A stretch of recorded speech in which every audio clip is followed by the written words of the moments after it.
Sut fyddwch chi'n dechrau eich diwrnod? Gawch chi frecwast heddiw? Olli, beth gawsoch chi? Gawsoch chi unrhyw rai o'r bwydydd yma i frecwast? Ffrwythau neu lysiau? Cig neu bysgod neu wyau? Bara neu rawnfwyd? Efrith neu iogwrt neu gaws? Menyn neu fargerin? Jam neu farmaled? Y diet. Y diet yw'r amrediad ar maint o fwyd rydym yn ei fwyta. Mae pobl yn dweud yn aml nad oes y fath beth a bwyd sy'n ddrwg i'ch iechyd, dim ond diet sy'n ddrwg i'ch iechyd. Mae'n bwysig bod eich diet yn amrywiol ac yn gytbwys fel eich bod yn cael yr holl elfennau sy'n hanfodol i roi egni i chi, i'ch tyfiant ac i'ch iechyd. Hefyd, mae'n rhaid i'ch diet gynnwys dŵr a ffeibr. Mae animeiddiaid yn dangos faint o bob math o fwyd y dylech ei fwyta. Pa fath o fwydydd ddylen ni ei bwyta amlaf a pha rai ddylen ni ei bwyta leiaf. Diet cytbwys.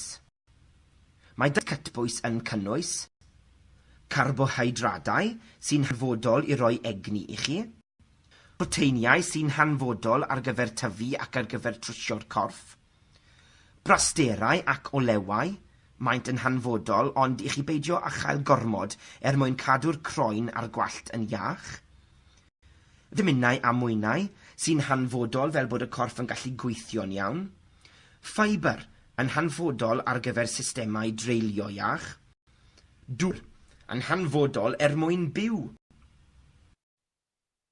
Halen. Mae halen yn hanfodol yn eich diet oherwydd byddwch yn ei golli wrth chwysu. Roedd y Rufeiniaid yn sylweddoli bod angen halen yn y diet. Roedd milwyr Rufeinig yn derbyn ychydig bach o halen, sef y solariwm, yn ychwanegol at ei cyflog.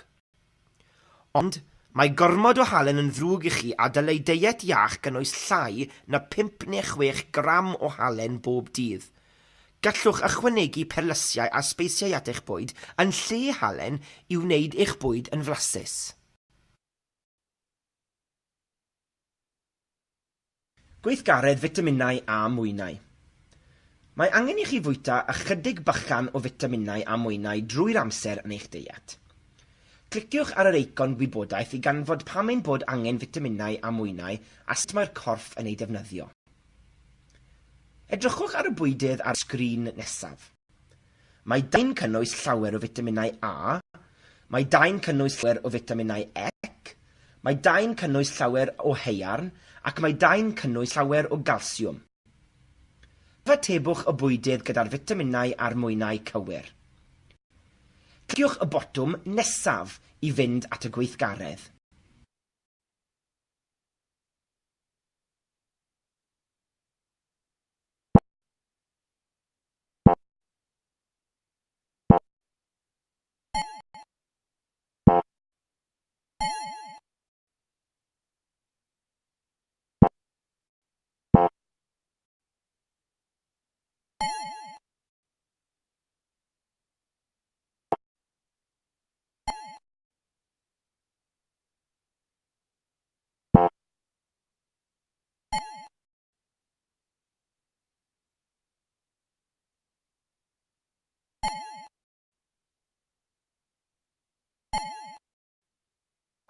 Da iawn chi!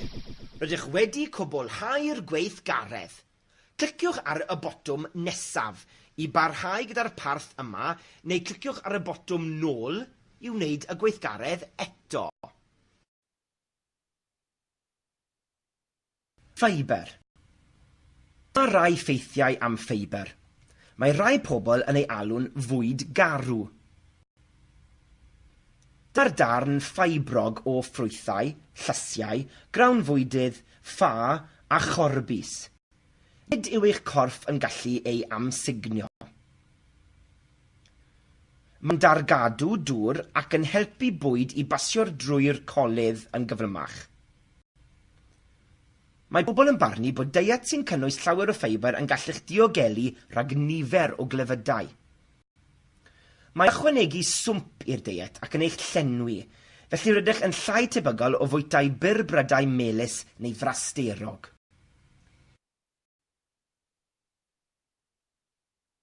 Cadwyni bwyd. Mae cadwyn bwyd yn dangos mae pethau byw yn cael eu bwyd.